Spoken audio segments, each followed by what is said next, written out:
In this problem, we're trying to nail down some basic properties of conductors. And specifically, we're talking about conductors that are in equilibrium. So I mean, there's no charge flow occurring right now. And this is just a short list of properties that we'll use from time to time in the course of solving a problem. The first property is that E equals 0 inside of a conductor. Why does this have to be true? Well, you argue it by contradiction.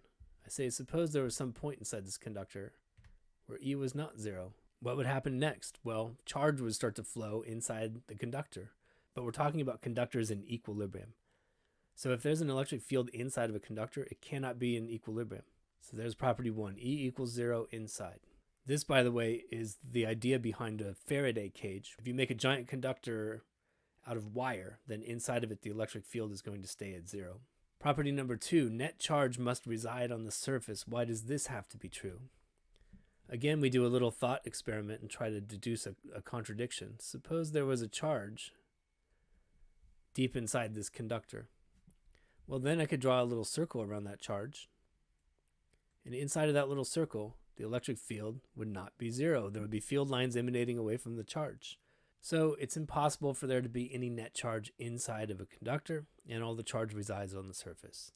All right, property 3, charge is more concentrated at points. Why does this have to be true? Well, here's the way I like to argue it. I like to say, suppose charge was actually just equally spaced. So if I've successfully drawn these charges equally spaced, then I could look at a charge like this one, and I could say, well, that's feeling a force from its nearest neighbor charge pointing this way, but it's also feeling a force equal in magnitude from this charge around the corner. And that force points at an angle. And then I realized that only a component of that force is pushing back to the left. And then I realized there's a net force to the right on this charge that I started with. So it's going to be pushed to the corner. And the same thing is true for the other charge around the corner. It's going to be pushed to the corner. And so what you see at sharp points in a conductor is that more charge will gather there. And this idea is used in the construction of lightning rods. The reason they're so pointy is that more charge will gather there. It makes the electric field stronger at the tip of the lightning rod. And that means when the electric field exceeds the dielectric breakdown threshold for air, it's going to happen at the tip of that rod. So the lightning will end up touching the tip of the rod and then conducting through a wire to ground instead of hitting the building. All right, property number 4. The field outside a spherical conductor is identical to that of a point charge at the center, but the field is 0 inside the conductor.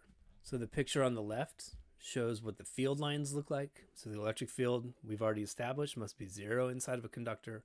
And then the field lines are emanating from that as if there's a point charge at the center.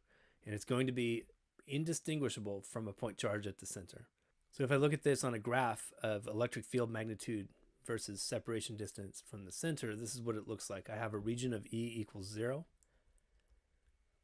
inside the conductor. Then I get right to the surface of the conductor, so I'll call that RS. And suddenly my electric field jumps up in magnitude, and it's going like 1 over r squared, according to the formula kq over r squared.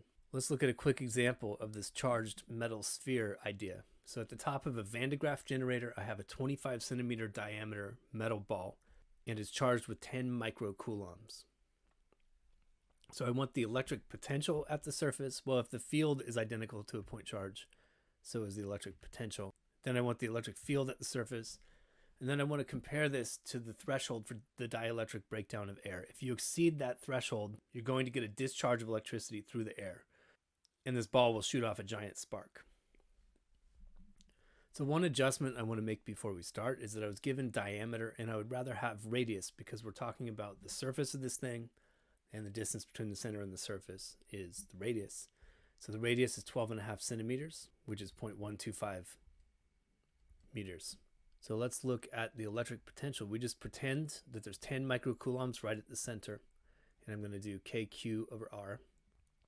Micro means 10 to the negative 6th, and I get 719,200 volts, which I'm going to write to 3 sig figs as 719 kilovolts.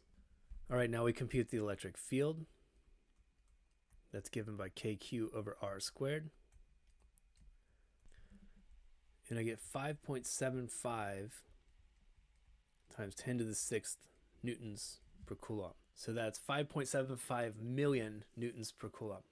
And I just realized I wrote volts over here for this threshold. No, it's a newtons per coulomb threshold. It's a field threshold. So once you exceed that 3 million newtons per coulomb threshold, the electrons are going to be ripped off the air molecules and the air becomes conductive, and this thing is going to throw off a giant spark that just looks like a lightning bolt. If you find the physics content on Zach's Lab helpful, click on the Zach's Lab logo on the right to browse playlists and subscribe to the channel. I produce over 100 new videos per month, and subscribing is the easiest way to find new content. Thanks for watching.